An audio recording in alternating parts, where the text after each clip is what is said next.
Ken Trahan with Lenny Vangilder. It's our First NBC Bank Weekend Review, brought to you by First NBC Bank, proud sponsor of SportsNOLA.com. We are at the TPC of Louisiana, which, of course, is located on the West Bank, and it's ahead of the wonderful Zurich Classic, which is held this year the last week of April.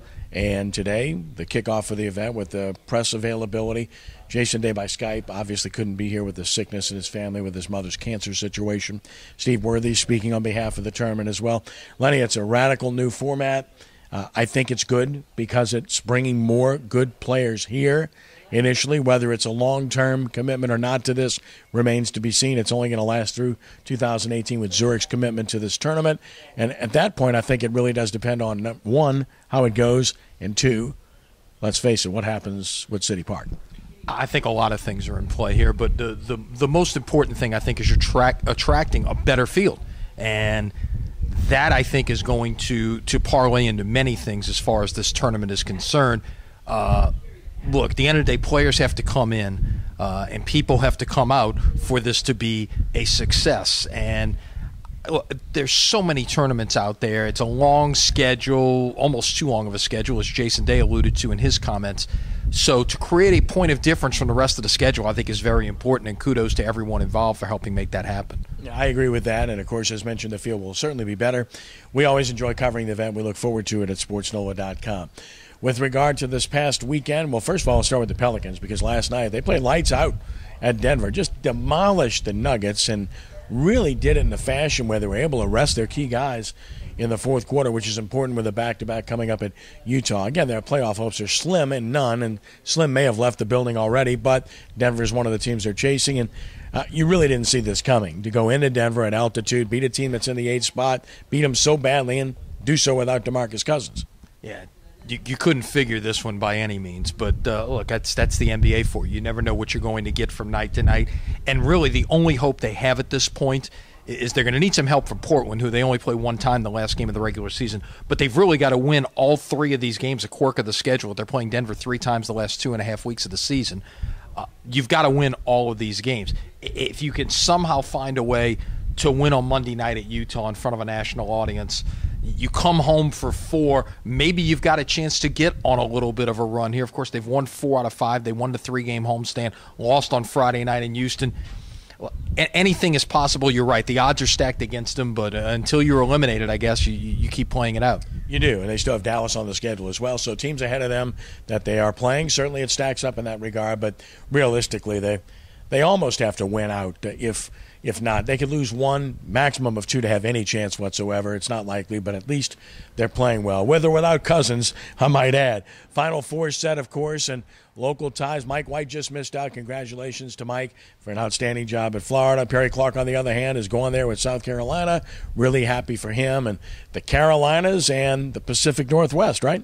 Yeah, it's pretty much it. That covers it. And the interesting thing is you've got 2 teams that are there for the first time in Gonzaga and South Carolina. Oregon, effectively, it's the first time. The last time they went, there were 8 teams going to the tournament back in 1939 when they won a national championship. I don't even think there wasn't even a Final Four at that point. I think there was just a finals. You played 4 teams at 2 sites and then brought the champions together to play. So there really wasn't even a Final Four back then. And, of course, North Carolina's been there way more times than everybody else. Roy Williams is coached in 13 Final Four games. These other guys are all first-timers. So it's always one of my favorite weekends on the calendar. The whole event is enjoyable. And you mentioned Perry Clark. Obviously, I've had a chance to work with and know Perry for a long time, back to our days at Tulane. Very happy for him. At 65, it's his first chance to get to a Final Four as a head coach or as an assistant. Yeah, very happy for him, obviously. College baseball, and LSU won a game, one of those games that you might want to remember a couple of months from now, because that's the kind of game that maybe could have changed the whole dynamic of their season. They were dead in the water, down 3 late in the game at Florida, and erupted 3 home runs in 1 inning, come back and win the game. Yes, they lose the series 2 out of 3, but to win that game against a highly ranked opponent on the road, extremely important, and it puts them at 4-2 in the league. And to go into Florida and win 1 out of 3, that's acceptable. It is, and what's remarkable, I saw Baseball America rankings were the first one to come out, as they typically are on a Monday morning, and LSU dropped like 6 spots in that poll for doing what you were basically expected to do, was go play a nationally ranked team on the road and you lose 2 out of 3. Florida won 2 out of 3. Florida jumped them. I didn't get that. The D1 baseball poll only dropped them 1 spot. I think that's more realistic in terms of what you should expect in terms of movement. Big week for LSU. Tulane comes to the box on Tuesday night, turning back the clock with the old style uniforms from back at the turn of the 20th century, and then Texas A&M comes in for a 3-game series Thursday, Friday, Saturday. Yep, Tulane a loser to Stetson in their series. UNO lost 2 out of 3 at Central Arkansas, and their road trip continues at Southern Miss. So college baseball, which looked really good a few weeks back locally, maybe not quite as good at this point. Yeah, and look, there's a long way to go. Southeastern had a tough weekend. ULF yet, they lost in the middle of the week to Tulane, but came back and won 2 out of 3 over the weekend at Troy.